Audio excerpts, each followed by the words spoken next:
Well, sometimes I look back and I just wonder, what were we thinking? What was I thinking?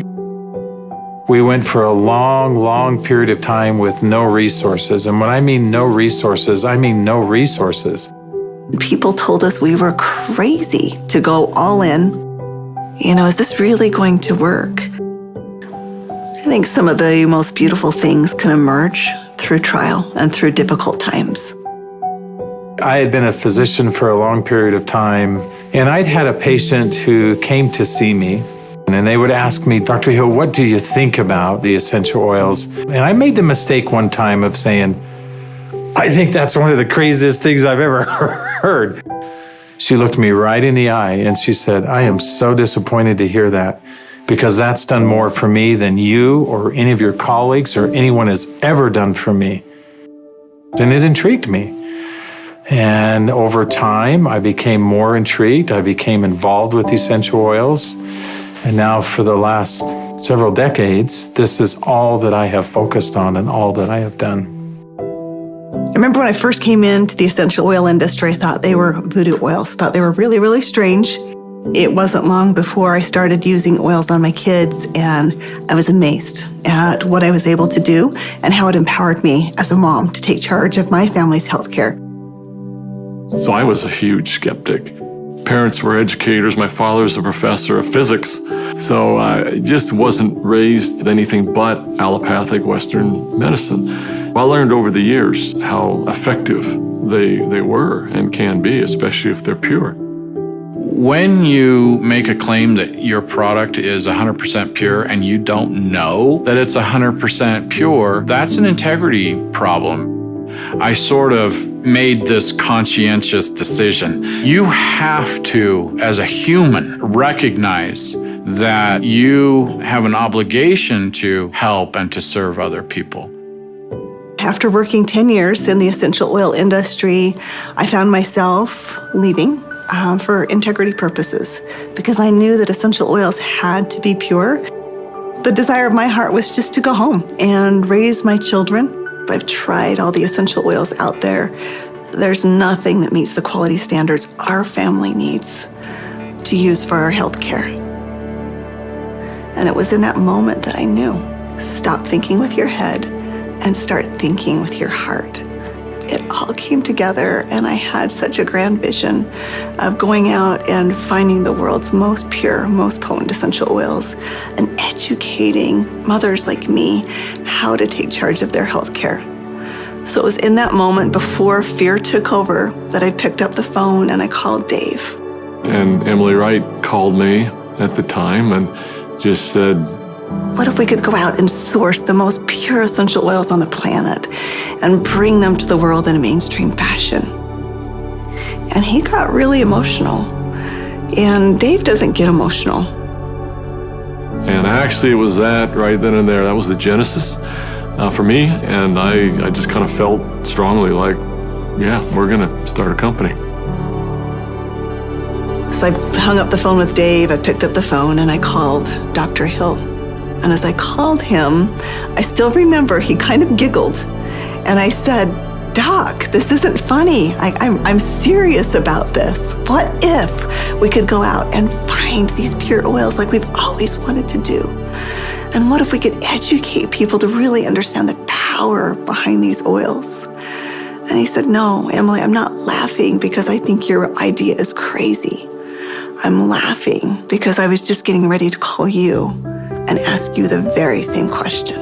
It started with an initial little small meeting in an Italian restaurant in the far corner, and we met for 5.5 hours until they finally kicked us out of the restaurant because we weren't buying food anymore. And we just started to dream. We would meet anywhere we could find some space to meet, and it was in some strange places. Of course, the basement of the Normal Library was one. We got too rambunctious, and they finally kicked us out of the library. Sometimes it was in the basement of our homes. I remember not telling my kids, that I was unemployed and starting a new thing, but the dad was working on a project in the basement. As I did the business plan, I started to realize that this was going to be big. I just knew that with such a good team and product that had changed our lives, we felt like this was going to be significant. So as we began in the spring of 2008, that's when we had a massive falling out with the housing market in the United States. And there was a lot of panic and a lot of fear. We looked at starting this company. The first thing you think is, I got to raise money. I've got to get capital. And we set out to do that initially. And actually ended up, the four of us, back in New York City, visiting with some very high-profile people. And as we gathered together that next morning at that conference table, and we've got, all of these Manhattan-style managers that are meeting with us, and they quizzed us for hours. Finally, at the end of the day, they looked at us and they said, "We believe that your business model is going to work. We believe that you will be successful, and we want to fund your venture. We'll give you $5 million. And we all, of course, felt extremely elated. They were willing to fund the company, but of course they were interested in 51% and control. And I just remember the feeling we had as we walked away from that conference table. And the four of us found ourselves in front of the Statue of Liberty. And I remember looking across the water. Almost as if on cue, as I recall, we all just grew somewhat silent. And as we looked out over the water, and I looked at the Statue of Liberty, what rung true to me is, we're doing this to give people freedom. And if we take their money, we can't make people free. And we can't make this dream that we have a reality, because they'll never allow us to bring the quality of essential oils that we know we have to have to light. Because they'll be looking for an exit strategy, they'll be looking for a return on their investment, and that can't be part of the equation. I remember standing right next to Dave Sterling, and Dave looked at me, and in kind of a somewhat shocking way, he asked me, "How much money do you have, Doc?" And I said, I don't know. And he said, "How much can you pull together?" And I said, "I don't know." And he asked each one of us in succession, and before we left the park that afternoon, we had made the decision that we were unable to take any resources from anybody, and instead, we would all leverage everything we have. We took the equity out of our homes, we cashed out 401ks, we liquidated everything we owned in order for this dream to come to fruition. And so as I expressed this to my wife, I remember very clearly, she just looked at me and said, "Well, I trust you. You'll take care of us, and we'll be fine." And we had family members even come to us to say, "You're foolish. Your family is going to be homeless." So we went all in, everything. We didn't hold anything back. We thought it would be for just a couple of months that we went without any income, but it was 13 months. Those final months, we're eating almonds and yogurt and telling our kids they can't go to dance practice and they can't play sports because we don't have enough money. But having that belief that it was all going to be worth it. And I remember a day that we had $5,000 left in our account. $5,000 because we just put together this big oil order. And we didn't know how we were going to make payroll. We didn't know how we were going to make commissions. And just to see how doors open every single time, as long as we continued to step forward, the doors open. People ask me sometimes, how are you guys able to do what you did? And, but everybody rolled their sleeves up and we did every job. We did this job, this job, this job. I was supposed to go out and find these precious oils. So I started calling people, and every single person would say, "Of course, our oils are 100% pure." And that's when I realized almost all essential oils that are sold out there are sold through brokers.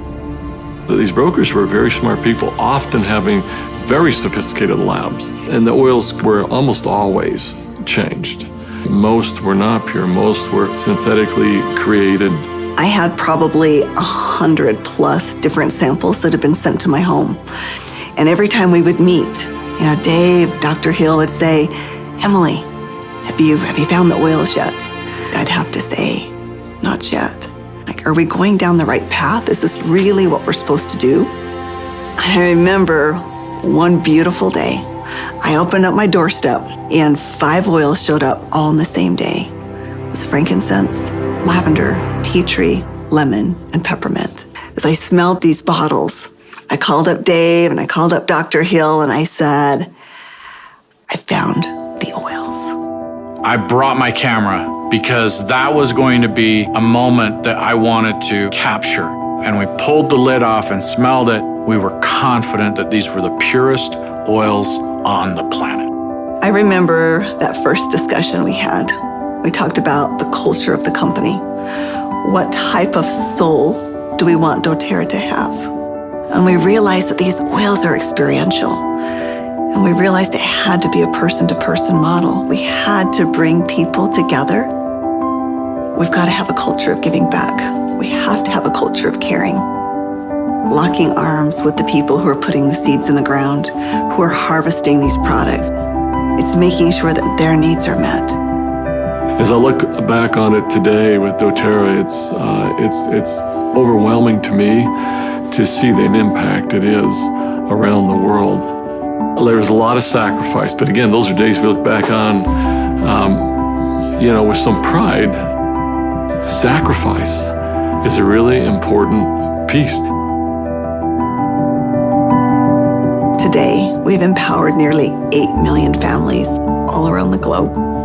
We're now filling 315,000 bottles of oil every single day. And just to think about it on that scale just warms my heart, knowing that every single bottle is changing somebody's life on both sides of the bottle. I believe every single person in this world needs essential oils. Essential oils are the great equalizer. We have single-handedly changed the acceptance of essential oils in science and in medicine.